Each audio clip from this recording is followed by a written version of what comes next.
ზუსტად ამ ემოციების გამო არის კალათბურთი ყველაზე კარგი თამაში. ერთ-ერთ მოთამაშეს ჰქონდა დაბადების დღე და როდესაც ვარკვევდი მოდიოდა თუ არა იუბილეური ვარჯიშზე, როტორტი დამეხვედრებინა, აღმოვაჩინე, რომ ბიჭებს ფული შეუგროვებიათ და საჩუქარი უყიდეს.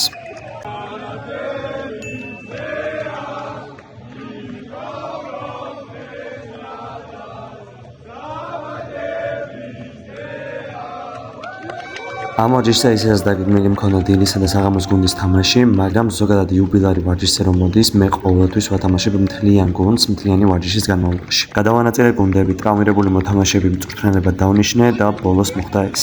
მოდი წინასწარ მითხარი რას აპირებ?